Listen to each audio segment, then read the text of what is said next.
Option by करके कोई पैसा नहीं बना। तो आजकल आपको पता ही है हर जगह पे स्कैम छाए हुए हैं। उसका रीज़न बस यही है, जितने भी स्कैमर है सब की सब ऑप्शन बायर है सिर्फ, यानी उनको कुछ नहीं आता है, सिर्फ दिखाना आता है कि daily 1 lakh profit 2 lakh profit. तो ये मुमकिन नहीं है, ठीक है। तो इस बात का ध्यान रखें, मैं पहले भी बोला है आपको हर एक चीज़ सीखना चाहिए तभी आप मार्केट में सस्टेन कर पाओगे, यानी ऑप्शन बाइंग के साथ साथ आपको ऑप्शन सेलिंग भी करना चाहिए।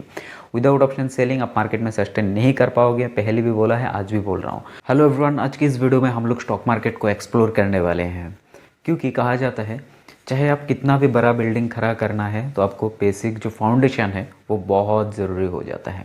क्योंकि अगर आपका फाउंडेशन 2 फ्लोर का है तो उसमें आप 4 फ्लोर नहीं कर सकते। अगर आपका फाउंडेशन 10 फ्लोर का है तो आप 10 फ्लोर तक जा सकते हो। तो कुछ इस तरह से ही स्टॉक मार्केट भी है, हर एक बिज़नेस की तरह। किसी भी बिज़नेस का ज्ञान, बेसिक ज्ञान होना बहुत ज़रूरी है। जब तक आपके पास बेसिक ज्ञान नहीं होगा तब तक आप कुछ नहीं कर सकते। एक डॉक्टर को अगर पिछले 100 साल पहले भी जाएंगे, जो बेसिक था आज भी बेसिक वही है।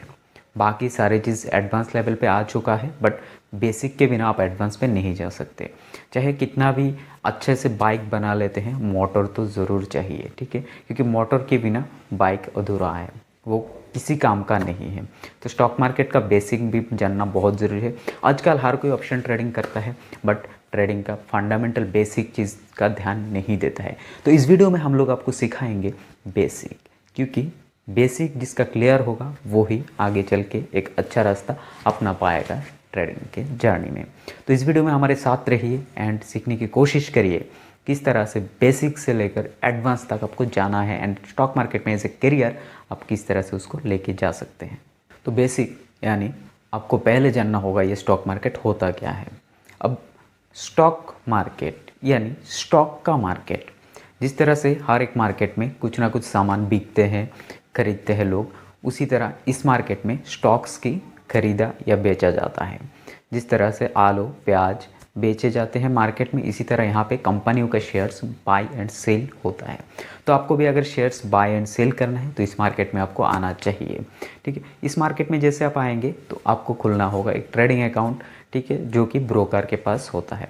तो इंडिया में बहुत सारे रजिस्टर्ड ब्रोकर है, तो आपको भी अगर खुलना है तो उस रजिस्टर्ड ब्रोकर के पास जाके आप ट्रेडिंग अकाउंट ओपन कर सकते हो, ठीक है। तो आपके पास अभी भी अगर ट्रेडिंग अकाउंट नहीं है तो डिस्क्रिप्शन में लिंक है, उस लिंक में जाके क्लिक करके आप ट्रेडिंग अकाउंट ओपन कर सकते हो बिल्कुल फ्री में। उसके बाद आते जैसे आप ट्रेडिंग अकाउंट को ओपन करते हो आपको उसमें फ़ंड डालना ज़रूरी होता है। तो जब आप फ़ंड डालने जाओगे आपको ये जानना ज़रूरी है ये फ़ंड मेरा कितना सिक्योर है। अगर ट्रेडिंग कैपिटल आपका ट्रेडिंग अकाउंट में रहेगा तो 25 लाख तक आप सेबी में क्लेम कर सकते हो। अगर उस ब्रोकर फॉल हो जाता है यानी 25 लाख तक आप रिफंड हो सकता है। इससे ज़्यादा अगर कैपिटल हो तो वो लॉस होगा आपका, यानी आपको रिफ़ंड नहीं मिलेगा। तो उस बात पे आपको ध्यान देना चाहिए कि आप कितना कैपिटल डाल रहे हो, उसमें कितना रिस्क है। और अगर उसी कैपिटल से आप शेयर परचेस कर चुके हो वो चला जाएगा आपके डीमैट अकाउंट में, जो कि NSDL या CDSL के पास होगा।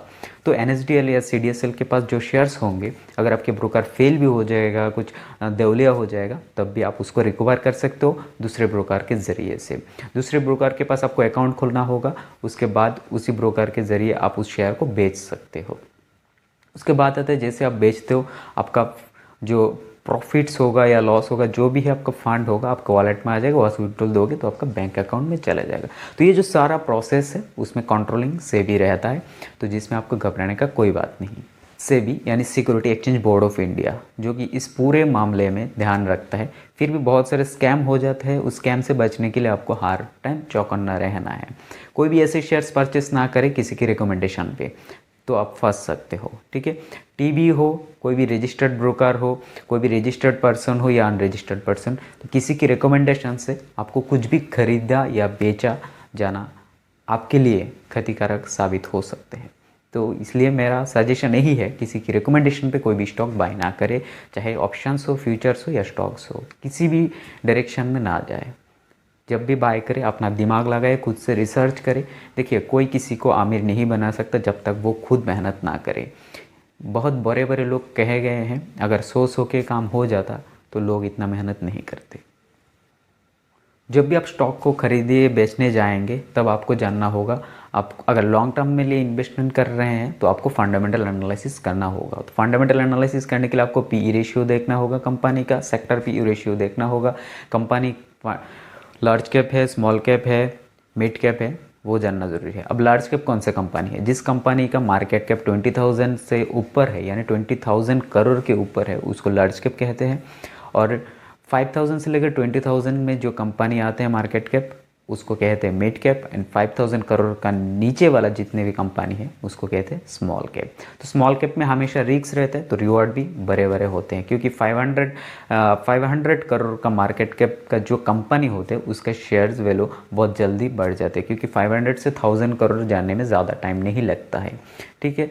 और वही अगर 1 लाख करोड़ से 2 लाख करोड़ जाने के लिए उसको बहुत टाइम लगता है। इसलिए अगर ज़्यादा रिटर्न चाहिए तो स्मॉल कैप में पैसा लगाओ, एंड अगर मिनिमम रिटर्न चाहिए तो लार्ज कैप में लगाओ। बट मेरा माने तो आपको डाइवर्सिफिकेशन करना बहुत ज़रूरी है। ये डाइवर्सिफिकेशन किस तरह से किया जाए?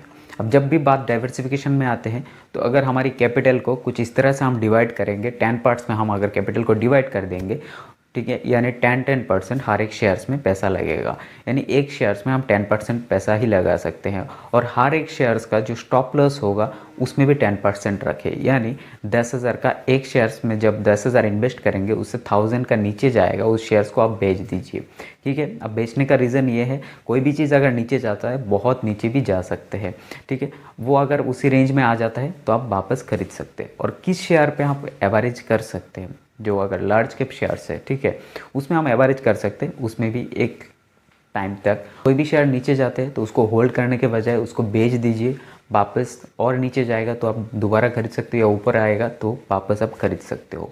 तो फंडामेंटल पे ध्यान देना ज़रूरी है, उसके साथ साथ टेक्निकल एनालिसिस आपको आना चाहिए, क्योंकि टेक्निकल एनालिसिस के मदद से आप जान पाओगे मार्केट किस डायरेक्शन में जा सकते हैं, स्टॉप लॉस कहाँ पे होना है, हमारा टारगेट कहाँ पे होना है।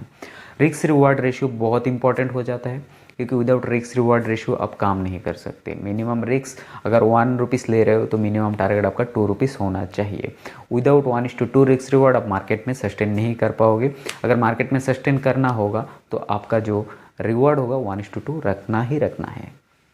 और जब भी बात ट्रेडिंग की आते हैं, चाहे आप ऑप्शन ट्रेडिंग करें, इंट्राडे करें, कुछ भी करें, ठीक है, आपके पास जितना कैपिटल है, मान के चले आपके एग्जाम्पल लेते हैं, अगर आपके पास 1 लाख का कैपिटल है और आप ट्रेडिंग करना चाहते हो तो पहले तो आप 50% कैपिटल को इन्वेस्टमेंट करिए और 50% कैपिटल से आप ट्रेडिंग करिए, ठीक है। अब 50% कैपिटल से 25% कैपिटल आप लार्ज कैप में इन्वेस्ट कर दीजिए, 25% को आप स्मॉल कैप में इन्वेस्ट कर दीजिए, ठीक है। तो आपका क्या होगा, जो 25% कैपिटल लार्ज कैप होगा वो तो बचा रहेगा, उसका रिवॉर्ड भी कम आएगा, बट स्मॉल कैप में जो पैसा आपने डाले हैं उसमें रिवॉर्ड भी ज़्यादा आएगा। और वहाँ से जो 50% कैपिटल है, कैपिटल से अगर आप ऑप्शंस में ट्रेडिंग कर रहे हो तो एक लॉट से काम करिए।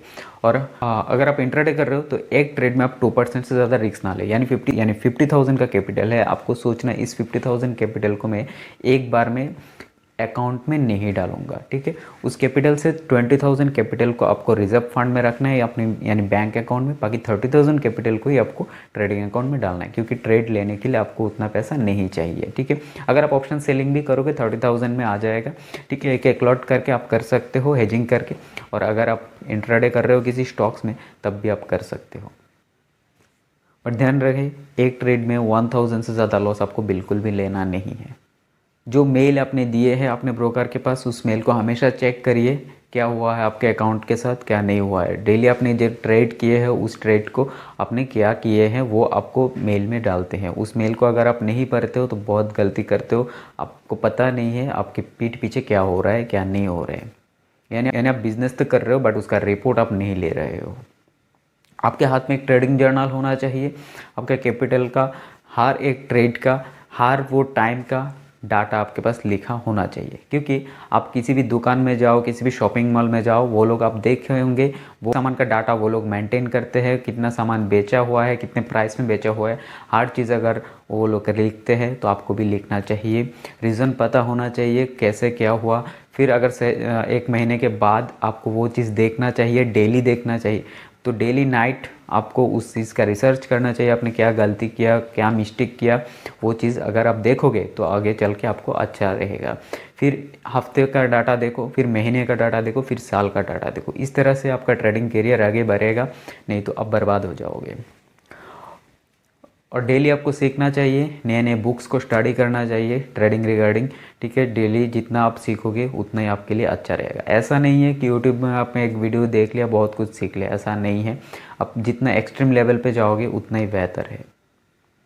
अगर आप इंट्राडे भी करते हो उसके साथ आप स्विंग ट्रेडिंग भी करो, क्योंकि एक दूसरे को सपोर्ट करेगा। सिर्फ इंट्राडे करके आप सस्टेन नहीं कर पाओगे मार्केट में, इंट्राडे के साथ साथ आपको स्विंग ट्रेडिंग भी करना चाहिए। सिर्फ ऑप्शन बाई करके कोई पैसा नहीं बनाता। आजकल आपको पता ही है हर जगह पे स्कैम छाए हुए हैं, उसका रीज़न बस यही है। जितने भी स्कैमर है सब की सब ऑप्शन बायर है सिर्फ, यानी उनको कुछ नहीं आता है, सिर्फ दिखाना आता है कि daily 1 lakh profit, 2 lakh profit. तो ये मुमकिन नहीं है। ठीक है, तो इस बात का ध्यान रखें। मैं पहले भी बोला है आपको हर एक चीज़ सीखना चाहिए, तभी आप मार्केट में सस्टेन कर पाओगे। यानी ऑप्शन बाइंग के साथ साथ आपको ऑप्शन सेलिंग भी करना चाहिए। विदाउट ऑप्शन सेलिंग आप मार्केट में सस्टेन नहीं कर पाओगे। पहले भी बोला है, आज भी बोल रहा हूँ। तो ध्यान दीजिए इस बात पे एंड अमल करिए। इसी के साथ इस वीडियो को ख़त्म करते हैं। मिलते हैं नेक्स्ट वीडियो में। आशा करते हैं आपको सीखने को मिला है। एंड अगर पहली बार आप हमारे चैनल पे आए हैं, वीडियो देख रहे हैं, तो वीडियो को लाइक ज़रूर कीजिए एंड चैनल को सब्सक्राइब करना ना भूलिए।